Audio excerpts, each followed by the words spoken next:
In today's halacha, we're going to go into a checklist of laws applicable towards Erev Sukkos, the holiday of Sukkos, and the mitzvah of Leishev Basukkah. On Erev Sukkos, it's brought in Sfarim that it's a mitzvah to increase in tzedakah. Now, Al-Tebbe writes in the Kutei Torah that the zriyah, the seeding of tzedakah throughout the year, brings its fruits specifically through the time between Yom Kippur and Sukkos, and therefore Erev Sukkos is especially of time at increasing in tzedakah. As on every Erev Shabbos and Erev Yontif, one should bake chalus for Yontif out of honor and respect of Kvei Yontif and Einig Yontif. One is to remember to cut his nails, to get a haircut if he did not do so on Erev Rosh Hashanah. On Erev Sukkos, it is Asur Min Adin to have a meal, to wash on bread, past the 10th hour of the day. This is approximately 3 hours before sunset, give or take, and starting from that time, it is forbidden for one to sit down and have a meal. Furthermore, it is best for one not even to begin a meal before that time if it will continue past the 10th hour of the day, which is again approximately 3 Zmanius hours before sunset.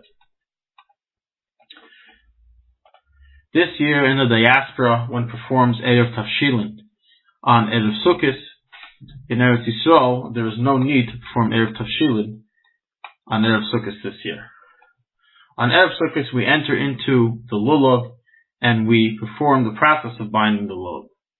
The Rebbe's custom was to bind the lulav specifically after Chatzos, but it's specifically to be done in any event on Erev Sukkos. The binding of the lulav is to be done by the balabais, the owner of the set of lulav, and it's not to be designated or delegated to another person as mitzvah ba'yesem b'shluchai. It's brought in Pesachim that especially a woman and children should not bind the lulav of a male adult. How is it bound? The Chabad custom is not to use the lulav pockets, one rather makes 2 knots on the lulav itself using willow leaves, and one then places a hadas on the right, a hadas on the left, and a hadas on the center of the lulav, and any additional hadasim that he has, as the Rebbe stated, to add at least 3 hadasim, for a total of 6. Some chassidim add even more. So we have hadas on the right, a hadas on the left, a hadas on the center. We then place the aravis in between the hadasim in an inconspicuous manner that they will not be noticed. The hadasim should cover over the 2 knots of the lulav. So the 2 knots of the lulav should be fairly down, as one is required that a tefach of the spine area protrude from the top, the end of the hadasim and aravis. Thus the knot, the first 2 bows, first 2 knots should be more downwards on the spine of the lulav where it will be covered by the hadasim and aravis. One then binds 3 knots onto the hadasim and aravis, and all 3 should be within the space of 1 tefach, which is 8 centimeters. It's proper to bind the hadasim and aravis towards the bottom of the lulav, in order so when one holds on to it, one's holding on to all the mitzvahs.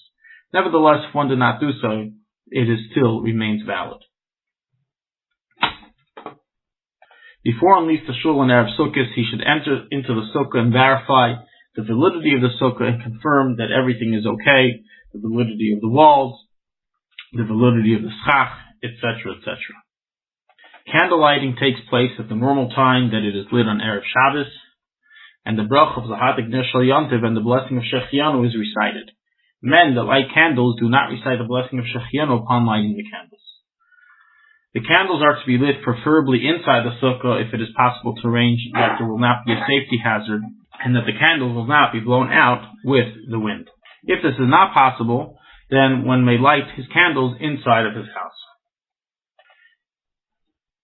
The meal of the first night of Sukkos, it is a chiyuv min ha-Torah to eat a meal inside the sukkah on the first night of Sukkos. On the other nights, one is not obligated to eat in the sukkah unless he eats a certain amount of food, as we will discuss. But on the first night, one is obligated to eat an actual meal inside the sukkah. In Kiddush, one recites the bracha of Leishev Basukkah. The bracha of Leishev Basukkah on the first night of Sukkos is recited prior to Shechianu, being that the Shechianu being said is going on both the mitzvah of Leishev Basukkah and on the holiday itself. The custom of the Rebbe was to always look at the schach upon reciting the bracha of Leishev Basukkah. When reciting the bracha of Shechianu and Kiddush, one is to have in mind both the Shechianu and the mitzvah of Sukkah as well as the holiday. The Leishev Basukkah that is said by Kiddush is only for the person making Kiddush, while the other members of the household, they say Leishev Basukkah upon eating the bread of Hamaitzi. We will now go into a number of details related to the mitzvah of Leishev Basukkah and the bracha of Leishev Basukkah. So, every single man above the age of 13 is obligated to dwell in a sukkah throughout the entire duration of Sukkos. Part of this mitzvah of dwelling is not just to physically be within the sukkah, but is that when we fulfill this mitzvah, one must have intent, one must have kavanah, to do so for the purpose of remembering Zecher L'Tzias Mitzrayim. The Alter Rebbe writes in the beginning of the Shulchanaruchharav Sukkos that this kavanah is integral to the performance of the mitzvah. In many mitzvahs you have the physical performance of the mitzvah, and then you have external kavanas, external intentions behind the mitzvah. But in this mitzvah of sukkah, it is unique in that the kavanah is part of the integral fulfillment of the mitzvah. And therefore, when dwelling in a sukkah, one must have intent to do so in order to fulfill Hashem's command, to do so to commemorate the Exodus, Yetzias Mitzrayim, and all the miracles that occurred with the cloud of glory throughout the time that we were in the desert. This is the kavanah behind the fulfillment of the mitzvah, and it is proper to announce this to the members of the family sitting in the sukkah, that everyone should have kavanah to fulfill the mitzvah, Zecher L'Tzias Mitzrayim, and Zecher to the Anoni HaKavod, the clouds of glory. If one did not have this kavanah, one practically does fulfill his obligation, but there are poskim, such as the Bach, which rule that in such a case, the obligation is not fulfilled to such an extent is kavanah important in the mitzvah of sukkah. This applies not only the first night of Sukkos, but every time one dwells inside the sukkah, they should have this kavanah. Women are exempt from dwelling in the sukkah, although they are accustomed to do so, and the Ashkenazi woman may recite a bracha of Leishev Basukkah when it is applicable. Children that have reached the age of chinuch, which is the age of approximately 6 years old, when they're no longer in the need of the care of the mother to be fed, are obligated to be educated to dwell in the sukkah. What is the mitzvah of dwelling? Dwelling refers to the same way you act in your house, you act in the sukkah. So it goes from eating in the sukkah, drinking in the sukkah, to relaxing in the sukkah, spending time with a friend, learning Torah in the sukkah, if you're davening without a minyan, to daven in the sukkah. Those that are accustomed to sleep in the sukkah. Everything, the rule is that one would do in his house, he should do in the sukkah. And there were many Yidden that, in fact, spent almost the entire time in the sukkah and would only leave for to daven with a minyan and not for anything else. But the point is that a sukkah is not just meant for reciting a bracha on breakfast or lunch or dinner. The mitzvah of Leishev Basukkah is to dwell within the sukkah just like you would during the week. And therefore it's a mitzvah to make the sukkah as comfortable as possible for a person to be able to dwell in it. Nevertheless, there's a famous rule of sukkah in which hamitzar patim in the sukkah, one with pain, is exempt. And therefore in all cases that one has tsar from doing a specific form of dwelling, he is exempt. Like for example, if someone is going to be pained in having to bring all of his sram to the sukkah and then move them out each time he wants to learn, then he does not have to learn in the sukkah. But each person should do whatever he can to the utmost to be able to make it a comfortable environment, just like his home. The bracha of Leishev Basukkah. When is the bracha of Leishev Basukkah recited? The bracha of Leishev Basukkah is only recited on a kabetza of mezainis or hamaitzi that's eaten within a chilas pras, which is approximately 4 minutes. This means that if one will not be eating this amount of food, then he may not say the bracha of Leishev Basukkah.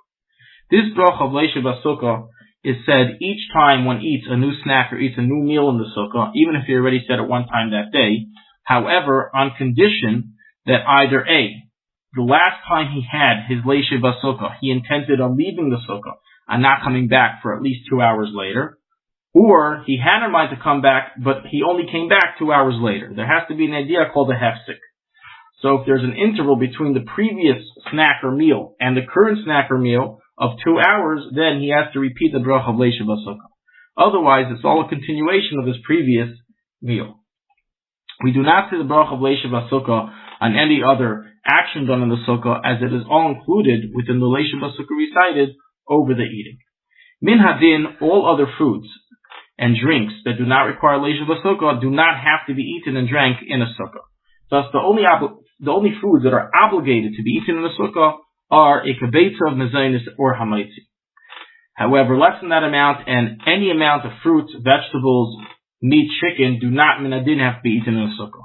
Nevertheless, the minhag of Chassidim, as brought in Shulchanaruch, is, the minhag of pious Jews, is to even make sure to drink inside the sukkah, let alone not to eat anything outside the sukkah. And this is the custom of Chassidim, to be very careful not to eat or drink anything outside the sukkah. The bracha of Leishev Basukkah is always said after the bracha of the food. Thus, for example, if one is eating mezainis, he would first say B'Yamin Mezainis and then say the bracha of Leishev Basukkah.